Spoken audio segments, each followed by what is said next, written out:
வணக்கம். எது நடக்கக்கூடாது என்று நினைத்தோமோ அது நடந்துவிட்டது. அமெரிக்காவும் இஸ்ரேலும் ஈரான் மீது கடுமையான தாக்குதலை தொடுத்திருக்கின்றன. இந்த தாக்குதலில் ஈரான் நாட்டினுடைய உச்சபட்ச தலைவரான அயத்துல்லா அலி கொமேனி கொல்லப்பட்டு விட்டார். ஈரானில் ஒரு ஆட்சி மாற்றத்தை ஏற்படுத்த வேண்டும் என்பது அமெரிக்கா இஸ்ரேல் நாடுகளுடைய நோக்கம். ஈரானில் ஆட்சி மாற்றம் ஏற்படுமா, இந்த போரின் முடிவு எப்படி இருக்கும் என்ற தகவல்களை இந்த காணொளியில் காணலாம். வாருங்கள், இது தீக்கதிரின் உலக பார்வை. கடந்த பிப்ரவரி 28 அன்று அமெரிக்கா இஸ்ரேல் இரண்டு நாடுகளும் இணைந்து ஈரான் மீது தாக்குதலை தொடுத்திருக்கின்றன. ஈரான் நாடு முழுவதும் இந்த தாக்குதல் நடந்திருக்கிறது. இந்த தாக்குதலில் ஈரான் நாட்டினுடைய உச்சபட்ச தலைவர் அயத்துல்லா அலி கமேனி, அவரது மனைவி, மகள், மருமகன், பேரக்குழந்தை உட்பட குடும்பமே படுகொலை செய்யப்பட்டிருக்கிறது. அதோடு கூட அவருடன் இருந்த ஈரான் நாட்டு உயர் அதிகாரிகளும் படுகொலை செய்யப்பட்டிருக்கின்றன. ஈரான் இதற்கு பதிலடியாக மேற்காசிய பகுதியில் இருக்கக்கூடிய அமெரிக்காவினுடைய இராணுவ தளங்களெல்லாம் தாக்குதல் தொடுத்திருக்கிறது. இஸ்ரேல் நாட்டின் மீதும் கடுமையான தாக்குதலை தொடுத்திருக்கிறது. இந்த போரினுடைய ஒரு முக்கியமான கட்டம் ஹோர்முஸ் நீரிணை, ஸ்ட்ரெய்ட்ஸ் ஆஃப் ஹோர்முஸ். இந்த நீரிணை அரபிக்கடலையும் பாரசீக வளைகுடாவையும் இணைக்கக்கூடியது. இந்த நீரிணை வழியாக தான் உலகத்தில் உற்பத்தி ஆகக்கூடிய 20% எண்ணெய் கொண்டு செல்லப்படுகிறது. போர் ஏற்பட்டால் இந்த ஹோர்முஸ் நீரிணையை நாங்கள் மூடி விடுவோம் என்று ஈரான் எச்சரிக்கை விடுத்திருந்தது. அதேபோல் இப்பொழுது இந்த நீரிணையை ஈரான் மூடிவிட்டது. இதன் காரணமாக போர் ஆரம்பிக்கிறதுக்கு முன்னாடி ஒரு பேரல் கச்சா எண்ணெயினுடைய விலை $67 இருந்தது. இன்றைக்கு அது $82 உயர்ந்து விட்டது. இன்னும் இது $120, $130 வரை உயரும் என்று பொருளாதார நிபுணர்கள் எச்சரித்திருக்காங்க. அப்படின்னு சொன்னா இந்த போரின் காரணமாக உலகம் முழுவதும் மக்கள் பெரும் பாதிப்புக்கு உள்ளாவார்கள் என்பதுதான் உண்மை. ஓமன் நாட்டினுடைய வெளியுறவுத்துறை அமைச்சர் ஹமத் அல் புசைடி இந்த பேச்சுவார்த்தையில, சமரச பேச்சுவார்த்தையில இவர் தான் ஒரு முக்கிய பங்கு வகித்து வந்தார். போர் மூழ்வதற்கு ஒரு நாள் முன்பு, அதாவது பிப்ரவரி 27 ஒரு டிவி சேனலுக்கு பேட்டி அளித்த புசைடி என்ன சொன்னாருன்னு சொன்னா, அமெரிக்காவுக்கும் ஈரானுக்கும் இடையில ஒரு உடன்பாடு ஏற்படுவது என்பது என் கண்களுக்கு தெரிகிறது என்று சொன்னார். அப்படின்னா அமெரிக்காவுக்கும் ஈரானுக்கும் நிச்சயமாக ஒரு உடன்பாடு ஏற்பட்டு விடும் அப்படின்ற தன்னுடைய நம்பிக்கையை அவர் தெரிவித்தார். அவர் இப்படி பேட்டி அளித்த அடுத்த நாளே அமெரிக்கா ஈரானை தாக்கி இருக்கிறது. தாக்குதல் தொடங்கிய பிறகு ஓமன் நாட்டினுடைய இந்த வெளியுறவுத்துறை அமைச்சர் என்ன சொல்லியிருக்காருன்னு சொன்னா, நான் மிகுந்த ஏமாற்றம் அடைந்து இருக்கிறேன். மிக நல்லபடியாக நடந்து வந்த ஒரு பேச்சுவார்த்தை சீர்குலைவு செய்யப்பட்டு இருக்கிறது. அமெரிக்கா தேவையில்லாம இந்த போரில் இழுக்கப்பட்டு இருக்கிறது. அமெரிக்காவுடன் நான் வேண்டுகோள் விடுக்கிறேன். இது உங்களுடைய போர் இல்லை. ஆகவே இதிலிருந்து நீங்கள் விலகிக் கொள்ளுங்கள் என்று நான் வேண்டுகிறேன். அப்ப திரு புசைடி அவர்கள் என்ன சொல்றாருன்னு சொன்னா, இந்த போர் இஸ்ரேலுக்கும் ஈரானுக்கும் இடையிலானது. அமெரிக்கா தேவையில்லாம இந்த போரில நுழைந்திருக்கிறது என்பதுதான் அவருடைய கருத்து. ஆமா, அமெரிக்கா தேவையில்லாமல் தான் இன்றைக்கு ஈரான் மீது இந்த தாக்குதலை தொடுத்திருக்கிறது. ஈரானை தாக்குவதற்கு என்ன காரணங்களா அமெரிக்க அதிபர் ட்ரம்ப் சொல்றாரு? ஈரான் அணு ஆயுதங்களை தயாரித்து வருகிறது, அது இந்த உலகத்திற்கே ஒரு மிகப்பெரிய அச்சுறுத்தல் அப்படின்னு சொல்றார். அவரோட கூட்டாளியான இஸ்ரேல் கையில அணு ஆயுதம் இருக்கிறது அவர் கண்ணுக்கு தெரியல. அது மட்டுமல்ல, கடந்த ஆண்டு ஜூன் மாதத்துல இஸ்ரேலுக்கும் ஈரானுக்கும் இடையில ஒரு போர் நடந்தது. அந்த போரினுடைய இறுதி கட்டத்துல அமெரிக்கா ஈரான் மீது மிக சக்தி வாய்ந்த குண்டுகளை வீசியது. அந்த குண்டு வீச்சுக்கு பின்னர் இதே ட்ரம்ப் என்ன சொன்னாருன்னு சொன்னா, ஈரானுடைய அணு ஆயுதம் தயாரிப்பதற்கான வல்லமையை நாங்கள் அழித்து விட்டோம் என்று சொன்னார்.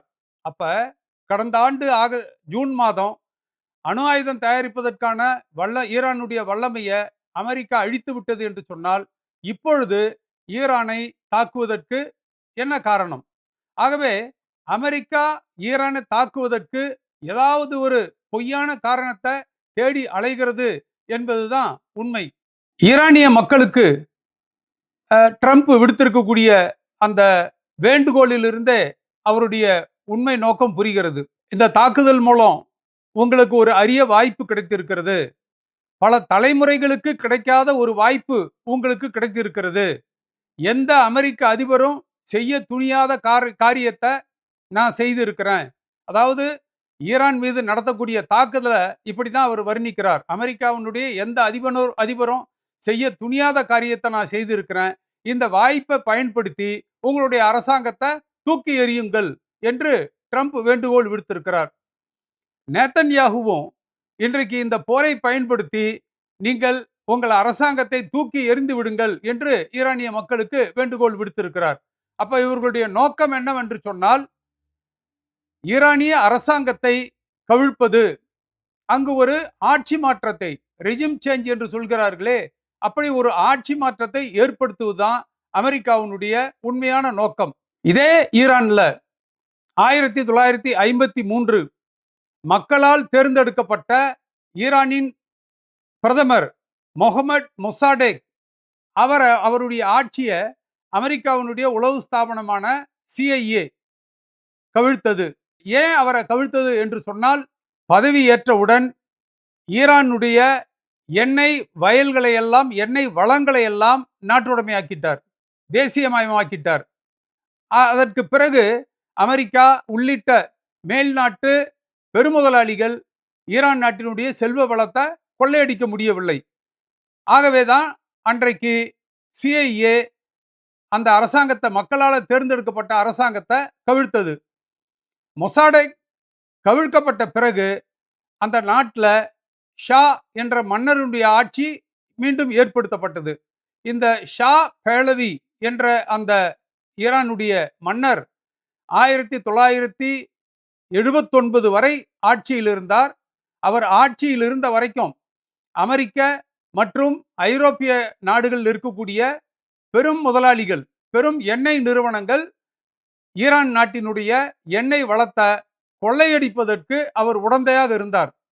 ஆகவேதான் 1979 ஆண்டில் நடந்த ஒரு புரட்சியின் மூலம் அயத்துல்லா கொமினி அவருடைய தலைமையில் நடந்த புரட்சியில அந்த ஷா மன்னருடைய ஆட்சி தூக்கி எறியப்பட்டது. நாட்டை விட்டே அவர் ஓடினார். ஆக அமெரிக்கா ஈரான்ல எப்படிப்பட்ட ஒரு ஆட்சி மாற்றத்தை ஏற்படுத்த விரும்புகிறது என்பதை இதிலிருந்தே நாம புரிந்து கொள்ளலாம். இதே மாதிரி 2003 ஆண்டு அமெரிக்கா ஈராக் நாட்டின் மீது படையெடுத்தது. சதாம் ஹுசைனை தூக்கில் போட்டது. அந்த ஈராக் நாட்டினுடைய செல்வ வளத்தை இன்றைக்கு அமெரிக்க கம்பெனிகள் சூறையாடி கொண்டிருக்கின்றன. 2011 ஆண்டு லிபியா மீது அமெரிக்காவும் நேட்டோ கூட்டணி நாடுகளும் படையெடுத்து லிபியா நாட்டினுடைய அதிபராக இருந்த மோமர் கடாஃபிய படுகொலை செய்தார்கள். இன்றைக்கு அந்த லிபியா நாட்டினுடைய எண்ணெய் வளங்களை இன்றைக்கு அமெரிக்க, ஐரோப்பிய பன்னாட்டு நிறுவனங்கள் சூறையாடி கொண்டிருக்கின்றன. ஆக இவங்க ஆட்சி மாற்றத்தை ஏற்படுத்த வேண்டும் என்று சொல்வது என்பது ஏதோ அந்த நாட்டில் ஒரு ஜனநாயக ஆட்சியை ஏற்படுத்த வேண்டும் என்பதற்காக அல்ல. மாறாக ஈரான் நாட்டில் இருக்கக்கூடிய செல்வ வளத்தை கொள்ளையடிப்பதற்கு வழிவகை செய்யக்கூடிய ஒரு அரசாங்கத்தை ஏற்படுத்த வேண்டும் என்பதுதான் அவர்களுடைய நோக்கம். இன்னைக்கு பார்த்தோம் சொன்னா, இந்த மேற்காசியாவில் ஈரான் என்ற ஒரு நாட்டை தவிர மற்ற எல்லா நாடுகளுடைய அரசாங்கங்களும் கிட்டத்தட்ட அமெரிக்காவினுடைய கைப்பாவைகளாகத்தான் இருக்கின்றன. அதற்கு ஒரே விதிவிலக்கு ஈரான். ஈரான் இருக்கக்கூடிய அந்த ஆட்சியையும் கவிழ்த்து விட்டால் ஒட்டுமொத்தமான மேற்காசிய பகுதி, அதாவது உலகத்திற்கே எண்ணெய் சப்ளை செய்யக்கூடிய அந்த ஒட்டுமொத்தமான மேற்காசிய பகுதியும் அமெரிக்காவினுடைய கைப்பிடிக்குள் வந்துவிடும். அப்ப அந்த எண்ணெய் வளங்களை தங்களுடைய கட்டுப்பாட்டில் வைத்துக்கொண்டு உலகத்தில் இருக்கக்கூடிய எல்லா நாடுகளையும், எல்லா நாட்டு அரசாங்கங்களையும் தாங்கள் நினைப்பது போல் ஆட்டுவிக்க முடியும் என்று அமெரிக்கா நினைக்கிறது. ஆகவேதான் ஈரான் நாட்டில் ஒரு ஆட்சி மாற்றத்தை ஏற்படுத்த வேண்டும் என்று அமெரிக்கா துடிக்கிறது. இதுல ஒரு முக்கியமான கேள்வி, அமெரிக்கா ஈரானை தாக்குகிறது. ஆனா ஈரான் அதனுடைய அண்டை நாடுகளான சவுதி அரேபியாவை தாக்குகிறது, பஹ்ரைனை தாக்குகிறது, கத்தாரை தாக்குகிறது. அப்ப தேவையில்லாம ஈரான் அந்த மேற்காசியாவில் இருக்கக்கூடிய எல்லா நாடுகளையும் பகைத்துக் கொள்கிறது என்பது போன்ற ஒரு கருத்து உருவாக்கப்படுகிறது. ஈரான் ஒன்றும் சும்மா இந்த நாடுகளை தாக்கல. இந்த நாடுகள்லாம் பார்த்தோம்னு சொன்னா அது சவுதி அரேபியாக இருந்தாலும் சரி, கத்தாராக இருந்தாலும் சரி, பஹ்ரைனாக இருந்தாலும் சரி, இந்த நாடுகளில் எல்லாம் அமெரிக்காவுடைய ராணுவ தளங்கள் இருக்கின்றன. அந்த ராணுவ தளங்களிலிருந்து வரக்கூடிய விமானங்கள் தான் இன்றைக்கு ஈரானை தாக்கி ஒரு பேரழிவை ஏற்படுத்தி இருக்கின்றன. ஆகவே நிச்சயமாக ஈரானுக்கு இந்த மேற்காசிய நாடுகளில் இருக்கக்கூடிய அமெரிக்க ராணுவ தளங்களை தாக்குவதற்கான எல்லா உரிமையும் இருக்கிறது.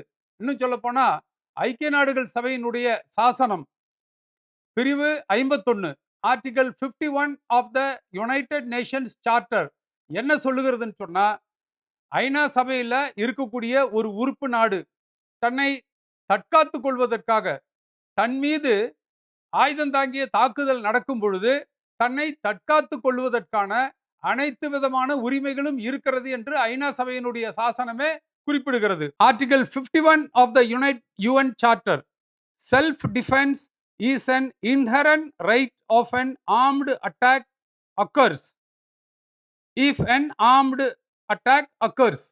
இது இந்த ஐநா சாசனம் என்பது ஈரான் தன் மீது நடக்கக்கூடிய தாக்குதலிலிருந்து தன்னை பாதுகாத்துக் கொள்வதற்காக எதிரி நாடுகள் மீது தாக்குதல் தொடுப்பதற்கு நிச்சயமாக ஈரானுக்கு எல்லா விதமான உரிமைகளும் இருக்கிறது.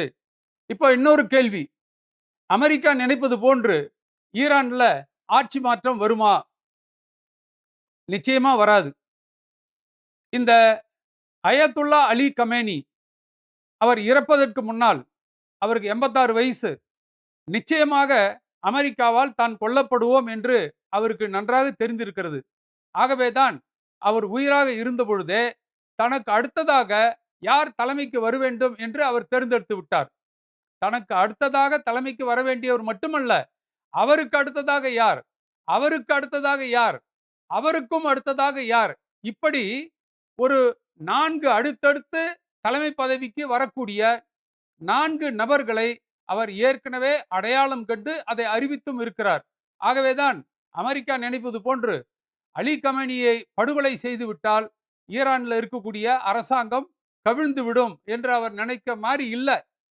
அலி கமேனி படுகொலை செய்யப்பட்டதற்கு பிறகும் கூட இன்றைக்கு ஈரான் அமெரிக்க கப்பல்கள் மீது, அமெரிக்க இராணுவ தளங்கள் மீது, இஸ்ரேல் மீது கடுமையான தாக்குதல்களை தொடுத்து வருகிறதை நாம பார்க்கிறோம். இன்னொரு விஷயம், இராணுவ வல்லுநர்கள் என்ன சொல்றாங்கன்னு சொன்னா, இந்த போர் எவ்வளவு நாட்களுக்கு நீடிக்கும்? 10 நாட்களுக்கு மேல அமெரிக்கா தாக்கு பிடிக்க முடியாது. ஏனென்றால் அமெரிக்க இராணுவ தளங்களாக இருந்தாலும் சரி, அல்லது அமெரிக்கா இன்னைக்கு கொண்டு வந்து நிறுத்திருக்கக்கூடிய விமானம் தாங்கி கப்பல்களாக இருந்தாலும் சரி, அதனிடம் இருக்கக்கூடிய அந்த இராணுவ தளவாடங்கள், ஆர்ம்ஸ் அண்ட் அம்யூனிஷன்ஸ் 10 நாளைக்கு தான் நீடிக்கும்.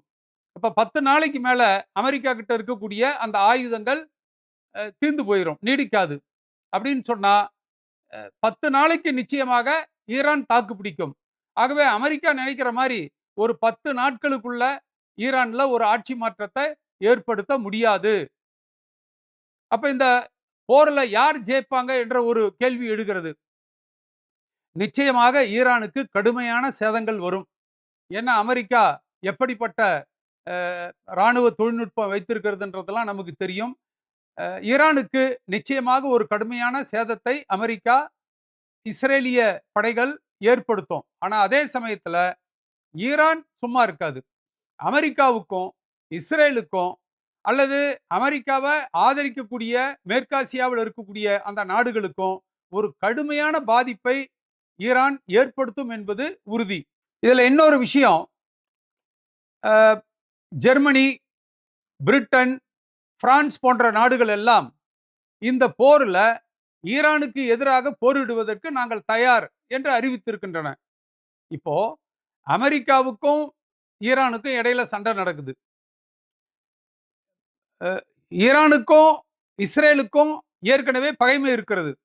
ஆனா நேத்தைக்கு வரைக்கும் கிரீன்லாந்து பிரச்சனையில ஜெர்மனி, பிரான்ஸு, பிரிட்டன் போன்ற நாடுகள் அமெரிக்காவோட ஒரு மோதல் போக்குல இருந்தாங்க. ஆனா இன்னைக்கு திடீர்னு பார்த்தோம்னு சொன்னா, அமெரிக்காவுக்கு ஆதரவாக ஈரானை தாக்குவதற்கு நாங்கள் தயார் என்று இவர்கள் அறிவித்திருக்கிறார்கள். இப்ப என்ன காரணம்? அமெரிக்காவோ எப்படி ஈரான் போன்ற 3வது உலக நாடுகளுடைய வளங்களை கொள்ளையடிப்பதற்காக அந்த நாடுகளை எல்லாம் தங்களுடைய கட்டுப்பாட்டில் கொண்டு வர வேண்டும் என்று அமெரிக்கா நினைக்கிறதோ, அதே மாதிரி தான் ஐரோப்பிய நாடுகளும்.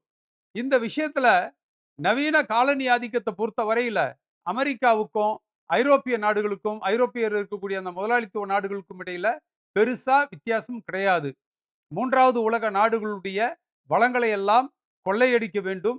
அந்த வளங்களை எல்லாம் அமெரிக்காவை, ஐரோப்பிய நாடுகளை சேர்ந்த பெருமுதலாளிகள் கொள்ளையடிக்க வேண்டும் என்பதுதான் இவர்களுடைய நோக்கமெல்லாம். அதனால தான் கிரீன்லாந்து பிரச்சனையில நேத்து வரைக்கும் எதிரும் புதிருமாக இருந்த ஐரோப்பிய நாடுகளும், அமெரிக்காவும் இன்றைக்கு கைகோர்த்து கொண்டு ஈரானை தாக்குவதற்கு தயாராகி வருகின்றன. நான் ஏற்கனவே சொன்ன மாதிரி இந்த போர்ல இறுதியாக ஜெயிப்பவர் யாரும் இருக்க மாட்டாங்க. அமெரிக்காவும் இதுல முற்றிலுமாக ஈரான அழித்தொழித்திட முடியாது. ஆனா இஸ்ரேலுக்கு கடுமையான பாதிப்பு, சேதம் ஏற்படும் என்பது உண்மை. ஈரான் கிட்ட ஏகப்பட்ட ஏவுகணைகள் இருக்கின்றன. அதே மாரி ரஷ்யாவும், சீனாவும் இந்த போர்ல நேரடியாக ஈடுபடவில்லை என்று சொன்னாலும் கூட, ஈரானுக்கு தேவையான ஆயுதங்கள், ஈரானுக்கு தேவையான தொழில்நுட்பத்த நிச்சயமாக அவர்கள் கொடுத்து உதவுவார்கள் என்பதுல எந்த விதமான சந்தேகமும் இல்ல. ஆகவே இந்த போர்ல இறுதியாக ஜெயிக்கக்கூடியவர்கள் யாரும் கிடையாது. மாறாக இந்த போர் நடப்பது என்பது நிச்சயமாக உலக நாடுகளுக்கும், உலகத்தில் இருக்கக்கூடிய மக்களுக்கும் கடுமையான பாதிப்பை ஏற்படுத்தும் என்பதுதான் உண்மை. ஆகவே ஐநா சபை ஐநா சபை இந்த பிரச்சனையில பெருசா ஒண்ணும் செய்ய முடியாது. ஏனென்று சொன்னால், அமெரிக்கா ஐநாவினுடைய பாதுகாப்பு கவுன்சில் உறுப்பினர். அமெரிக்கா கையில வீட்டோ அதிகாரம் இருக்கிறது. ஐநா சபையில என்ன தீர்மானம் நிறைவேற்றப்பட்டாலும், அத பாதுகாப்பு கவுன்சில்ல, செக்யூரிட்டி கவுன்சில்ல தன்னுடைய வீட்டோ அதிகாரத்தின் மூலம் அமெரிக்கா ரத்து செய்ய முடியும். ஐநா சபையும் அதுல பெருசா ஒண்ணும் செஞ்சிட முடியாது. ஆனா ஆகவே தான் உலகத்துல இருக்கக்கூடிய மற்ற சமாதானத்தை விரும்பக்கூடிய நாடுகள் எல்லாம் இதில் தலையிட்டு இந்த போர உடனடியாக ஒரு முடிவுக்கு கொண்டு வர வேண்டும். இதுல நாம கவனிக்க வேண்டிய இன்னொரு விஷயம் என்னன்னு சொன்னா, இந்த போர் பிப்ரவரி 28ஆம் தேதி ஆரம்பித்தது. ஆனா, கிட்டத்தட்ட அதற்கு முன்னால ஒரு 10 நாட்களுக்கு முன்பிருந்தே ஒரு ஒரு போர் வெடிக்கலாம் என்ற அச்ச உணர்வு எல்லோரிடமும் இருந்தது. அப்படிப்பட்ட சூழ்நிலைமையில தான் பிப்ரவரி 25ஆம் தேதி அன்றைக்கு இந்திய பிரதமர் திரு நரேந்திர மோடி அவர்கள் இஸ்ரேலுக்கு போனார். இஸ்ரேலுக்கு போனவர் இஸ்ரேலிய பாராளுமன்றத்துல உரையாற்றினார். இஸ்ரேலிய பிரதமர் நேத்தன்யாகுவ ஆற கட்டி தழுவினார்.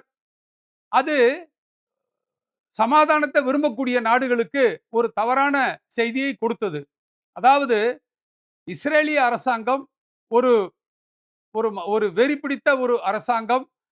அது சமாதானத்தை விரும்பாத ஒரு அரசாங்கம். அப்படிப்பட்ட இஸ்ரேலோடு நாங்கள் ஒன்றாக கைகோர்த்து நிற்கிறோம் என்ற அந்த செய்தியை தான் பாரத பிரதமர் திரு நரேந்திர மோடி அவர்கள் இஸ்ரேலுக்கு சென்ற அவரது பயணத்தின் மூலமாக மற்ற நாடுகளுக்கு கொடுத்திருக்கிறார். இது நிச்சயமாக தவிர்த்து கொள்ளப்பட்டிருக்க வேண்டும் என்பதுதான் நம்முடைய விருப்பம். நன்றி.